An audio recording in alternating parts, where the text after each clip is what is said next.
where we help women look and feel their best while reducing environmental waste. And we are here tonight, we are here every other night to do some self-care, and we're bringing on some experts in the field to help it through us, something you could do right now because it's so important that you take care of yourself during all of this. And SwapIt, we help women look and feel their best, and this is part of feeling your best, is taking care of yourself. So tonight we have on Alexis, and she is a parental counselor. Is that what you call yourself? And Sure. this is something that everybody needs right now. If you have kids and you are home, you know that this sounds really intriguing to you. So she's just going to walk us through a little exercise for tonight about helping to manage your kids' emotion. And I will put in the comments how to find more of Alexis if you are interested in talking with her further. So I'm going to turn it over to you, Alexis. Awesome. Thanks. So yeah, I love that you're focusing on self-care because I think particularly right now, it's a super, super important thing. And I also think it's great modeling for your kids. You know, if they don't see you taking care of themselves, they're gonna grow up not knowing that that's an important thing to do. So I think that's awesome. And what I'm going to talk about tonight is kind of a little bit about how you can get them on the right track to doing some self-care. Um, so I think what's important is talking to your kids about emotions. I tell parents all the time there's no age that's too young to start identifying and labeling emotions. And even if that means that the their emotions and how their day went and linking it to emotions, and that's all the kids can tolerate, that's fine. That's a good place to start. But the important thing is to be talking about it and letting kids know that that's okay to talk about it, and then starting to identify and label those feelings so that kids know what it is that they feel. Yeah. You know, we have this great chart in my house about all the feelings, and we've really like gotten into it. And now every time my daughter's upset, she asks to see it. And like Awesome. 99 times out of 100, she says she's sad. And I'm like, are you disappointed? And she goes, no. And I'm like, do you know what disappointed means? No, I'm just sad. But like Yeah. she gets that idea, and it's been such a useful tool. Yeah, yeah. And so part of the reason I think you're seeing that, Stephanie, is because really there's, if you boil it down, there's really four true emotions. The first one that kids experience is joy. Thank God that's the first one that most kids experience. And then the next two that they develop are anger and fear, right? And you see that developmentally, right? Oh, I'm scared of the dark. I'm scared, you know. And then the last one is sadness. And everything else is either a blended emotion or some sort of mixed emotion, right? Like, and I think it's really hard for kids to recognize that they can sometimes feel sad and angry at this about the same exact situation. So I would refer to that as a mixed emotion, but blended emotions like frustration and disappointment, they're combinations of the four true emotions. So it's more complicated than it needs to be, and more complicated than a lot of kids can really understand so far, at their ages. So I think what I want parents to get used to is just talking about them and labeling them.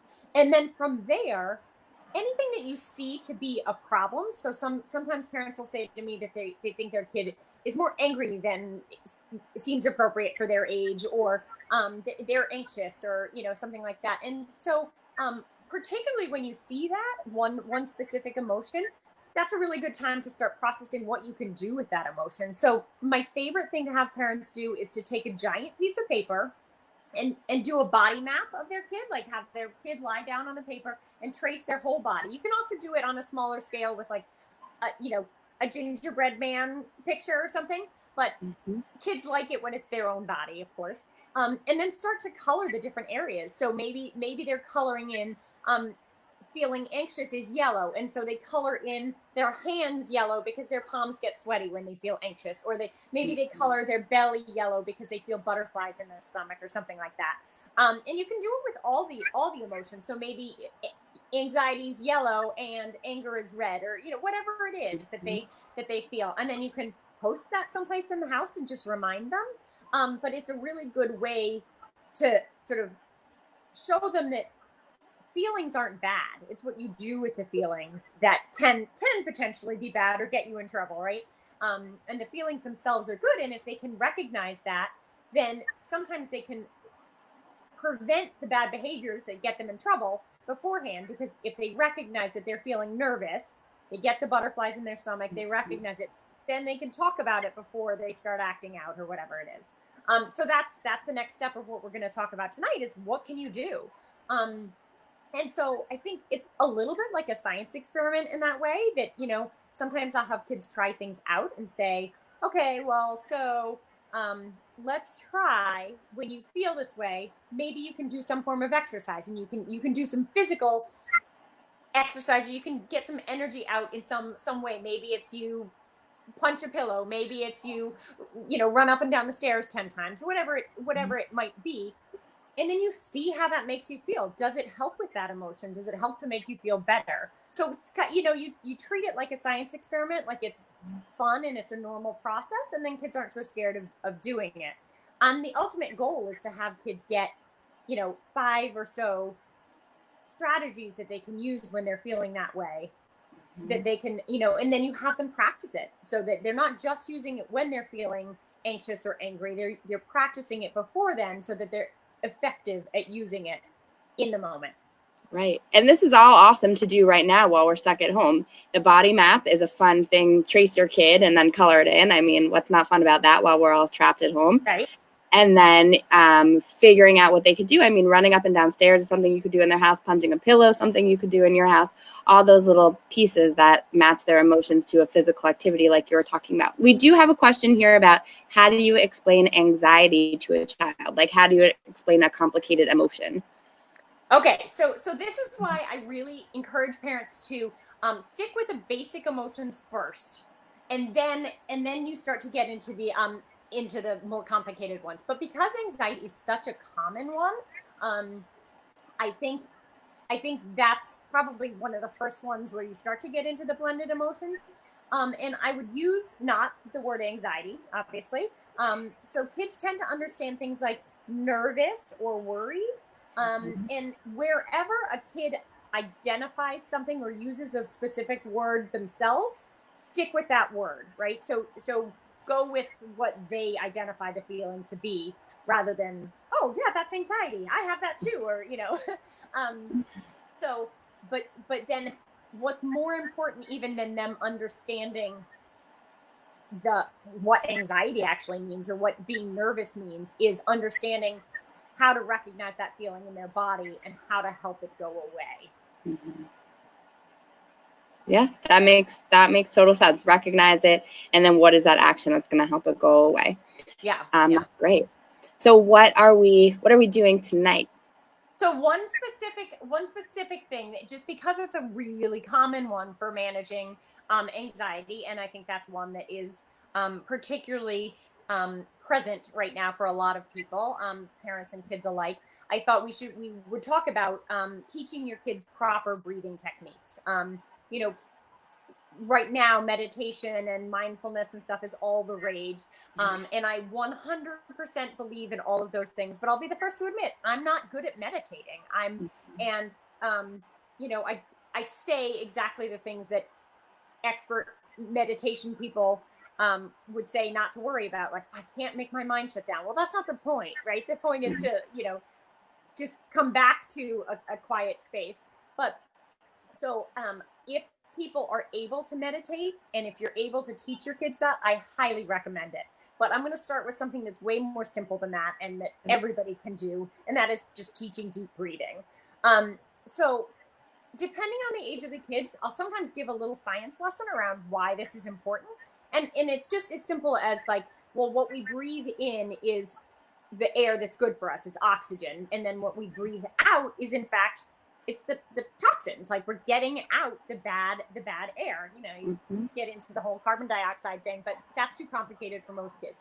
And so a lot of times what happens when kids get anxious is they start, the hyperventilating, the shallow breaths that are really not effective. And in fact, they increase the toxicity in the body. So you can, depending on the age of a kid, you maybe give a little bit of a lesson in that, but then you teach them how to breathe properly. And this is why it's so important to practice this I say every night for the first 2 weeks, and then practice it like once a week from there on out, regardless of whether there's actually any anxiety happening. So with kids, it's great to have them lie down with a like stuffed animal or something on their belly and watch as the stuffed animal should rise as they breathe in. You know, kids, I think, often have the tendency, you say, take a deep breath, and they go, and you know, and so they like they're puffing up their chest, which is not in fact filling their lungs with air. They're just, you know, puffing up their chest. Right. But so you want to, you know, explaining like a balloon, like their lungs are like a balloon, and when a balloon fills with air, it gets big, and so their belly should rise. And then when they take a breath out, their belly should fall. And then helping them get to the right pace for that. So how slow are they going? That it's not a matter of how fast they can breathe. It's a matter of how slow they can breathe and how, you know, how many counts. So you can do it differently for every kid. So for some, if a parent is doing it with a kid, maybe they want to breathe into the tune of a certain song, and then out to the next line of the song or something. But for other kids, it's going to be as simple as counting, okay, count to 5, breathing in, and then count backwards from 5, breathing out. You can do it however feels comfortable or right for you. The important part is making sure that you're watching to make sure that their lungs are filling with air properly, and then, you know, deflating properly, and that they're doing it at a nice slow pace. Right. That's awesome. So have them lie down, put something on their belly, take a breath, make sure that they can see the stuffed animal or whatever go up and down. That's how they know they're doing it right, and how you know they're doing it right. And then you can either do it to a tune of a song, so you get down the rhythm, or you could do counting. Maybe counting's a good idea right now if you have to homeschool like all of us do. Work on those numbers. If your kid is that little. Right? Get it in where you can, and then practice for the first 2 weeks every night, even if they're not having any kind of anxiety. And then after that, maybe once a week to really hone in on that skill.